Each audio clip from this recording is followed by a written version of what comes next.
સનાતન ધર્મ, સનાતન સંસ્કૃતિ, આ અમૂલ્ય વારસો આપણને આપણા ઋષિમુનિઓએ આપેલ છે. પણ અફસોસની વાત એ છે કે આપણે આ વારસાનું જતન નથી કરી શક્યા. આપણે બધા એવું જ વિચારતા આવ્યા છે કે જ્યારે અંગ્રેજો આપણા દેશમાંથી ગયા ને ત્યારે ઘણું બધું ધન લઈને ગયા, પણ હકીકતમાં જ્યારે અંગ્રેજો આપણા દેશમાંથી ગયા ને ત્યારે આપણી અમૂલ્ય સંપત્તિને લઈને ગયા છે, અને તે એટલે આપણી સંસ્કૃતિનો વારસો. આપણી જે ગ્રંથોની ભાષા છે, આપણા ઋષિમુનિઓની ભાષા છે, સંસ્કૃત ભાષા, તે આજે આપણે એનું ઉચ્ચતર જ્ઞાન લેવું હોય ને તો આપણે જર્મનીમાં જવું પડે છે, જે ખરેખર આપણા માટે શરમની બાબત કહેવાય કે જે આપણી મૂળભૂત ભાષા છે ને એ શીખવા માટે આપણે બીજા દેશમાં જવું પડે છે. કારણ કે આપણે પશ્ચિમી રંગે એટલા બધા રંગાઈ ગયા છે ને કે આપણા પર અંગ્રેજીનું ભૂત સવાર થઈ ગયું છે. અંગ્રેજો તો ગયા, પણ એમના ગુલામો અહીં મૂકીને ગયા છે, એમની ભાષા, એમની સંસ્કૃતિનો વારસો અહીંયા મૂકીને ગયા છે, અને એના ચક્કરમાં આપણે આપણી સંસ્કૃતિને વિલુપ્ત કરતા જઈએ છીએ. ખરેખર શરમની બાબત છે કે આપણે પશ્ચિમી રંગે રંગાઈને આપણી સંસ્કૃતિને ભૂલતા જઈએ છીએ, અને પશ્ચિમી દેશોને જોઈએ ને તો ત્યાં હરે રામ હરે કૃષ્ણની ધૂનો લાગે છે, અને આપણા દેશમાં આપણે મોડરેટ ગણાવવા માટે આપણે ઘરમાં ઇંગ્લિશ ભાષા બોલીએ છીએ. આપણા સંતાનો જન્મે ને ત્યારથી આપણે ઇંગ્લિશના રટ્ટા રટાવીએ છીએ, કારણ કે આપણે તો આપણું સ્ટેટસને હાઈ કરવાનું હોય છે, અને આપણે ગર્વથી કહીએ છીએ કે અમારા સંતાનોને તો બહુ નાના હતા ને ત્યારથી ઇંગ્લિશ આવડે છે, અમે તો બધા ઇંગ્લિશમાં જ બોલીએ છીએ. ઇંગ્લિશ બોલવું ખોટું નથી, ઇંગ્લિશ ભાષા જાણવી ખોટી નથી, કારણ કે જીવનમાં એ પણ જરૂરી છે, પરંતુ એ ભાષા શીખવાના ચક્કરમાં આપણા સંતાનોને આપણી સંસ્કૃતિથી વિલુપ્ત ન કરો. સંતાનોને સંસ્કૃત ભાષાનું પણ એટલું જ જ્ઞાન આપો, કારણ કે એ આપણી સંસ્કૃતિ છે. આજે વિદેશમાં જોઈએ ને તો બાળકોને સ્કૂલમાં પણ સંસ્કૃત ભાષા શીખવામાં આવે છે, સંસ્કૃતના શ્લોક શીખવવામાં આવે છે, અને આપણા દેશમાં આપણે આપણા સંતાનોને એ બાબતનું કંઈ જ્ઞાન જ નથી આપતા. 50% ઉપરના લોકોને એ નહીં ખબર હોય કે શ્રીમદ ભગવદ્ ગીતાનો ગ્રંથ કોણે રચ્યો છે, એમાં કોનો સંવાદ છે, એમાં કેટલા શ્લોક છે, અને એની રચના ક્યારે થઈ હતી.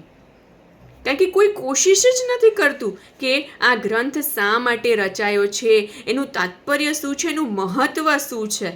અને જો વડીલને જ નહીં ખબર હોય તો એ સંતાનોને કેવી રીતે શીખવી શકવાના છે.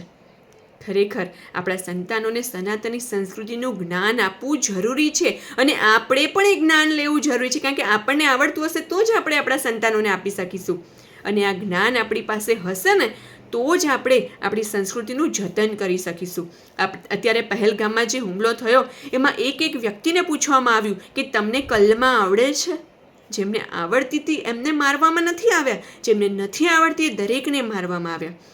આ ઘટના પરથી તો આપણે સાવચેત થવાની જરૂર છે કે આપણે આપણા જ દેશમાં વિધર્મીઓને નહીં કહી શકીએ કે તમને શ્રીમદ ભગવદ્ ગીતા આવડે છે, નથી આવડતી તો તમે આ દેશમાં નહીં રહી શકો.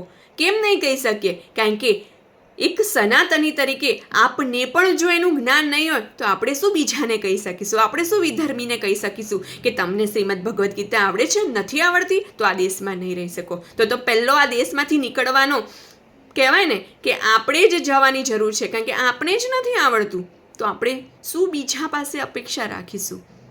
આપણો ધર્મ નબળો ત્યાં પડે છે કે આપણે આપણા ધર્મને જાણવાની કોઈ દિવસ કોશિશ જ નથી કરતા.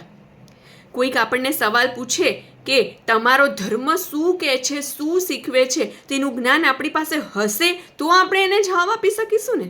પહેલા સ્ટોરીમાં ધર્મ ઉપર જે કહેવાય ને કે વિટંબણા થઈ હતી, અટકળો થઈ હતી, એ સંસ્કૃતિમાં આપણા ભગવાન ઉપર આંગળી ઉઠાવવામાં આવી હતી, ત્યારે એની સામે હિન્દુઓ પાસે જવાબ નહોતો. કેમ? કારણ કે તેમની પાસે સાચું નોલેજ નથી કે જે થયું છે આગળ દ્વાપર યુગમાં, ત્રેતા યુગમાં જે પણ ઘટના ઘટી છે એની પાછળ કંઈક ને કંઈક તાત્પર્ય રહેલા છે. શા માટે ભગવાન રામ અને સીતા અલગ થયા હતા? શા માટે રાધા કૃષ્ણ કે જેમનું નામ હંમેશા સાથે લેવામાં આવે છે એ અલગ થયા હતા? શા માટે કૌરવ પાંડવોનું યુદ્ધ થયું હતું? આ જાણવાની આપણે ક્યારેય કોશિશ નથી કરતા, કારણ કે આપણે એમાં ઇન્ટરેસ્ટ જ નથી. આપણે આપણા સંતાનોને આજે કહેવાય ને આધુનિક યુગમાં, આજે સ્માર્ટ યુગમાં ક્યાંય પાછું ના રહી જાય એટલા માટે આપણે બધું જ નોલેજ આપણા બાળકોને આપવા માટે ઈચ્છીએ છીએ. એના માટે આપણે આ ક્લાસ, પેલા ક્લાસ, બધા જ ક્લાસમાં મૂકીએ છીએ, પણ આપણે ક્યારેય કોશિશ નથી કરતા કે આપણે સંતાનોને બાલ સંસ્કાર કેન્દ્રમાં મોકલીએ કે જ્યાંથી તેમને સંસ્કાર મળે, સનાતન ધર્મનું જ્ઞાન મળે. કારણ કે આપને પોતાને જ ઇન્ટરેસ્ટ ના હોય તો આપણે આપણા સંતાનોને કેવી રીતે ત્યાં મોકલી શકીએ, ફોર્સ કરી શકીએ? ખરેખર આપણી સંસ્કૃતિની જો જાળવણી કરવી હશે ને તો આપણે સનાતન ધર્મનું જ્ઞાન લેવું પડશે અને આપણે સંતાનોને જ્ઞાન આપવું પડશે. ખરેખર આજે હું એટલી જ વિનંતી કરું છું કે જો ખરેખર તમે સનાતની હોવ ને તો ખરેખર ઘરોઘર શ્રીમદ ભગવદ્ ગીતા વાંચો અને સંતાનોને પણ તેનું મહત્ત્વ શીખવો. રાધે રાધે.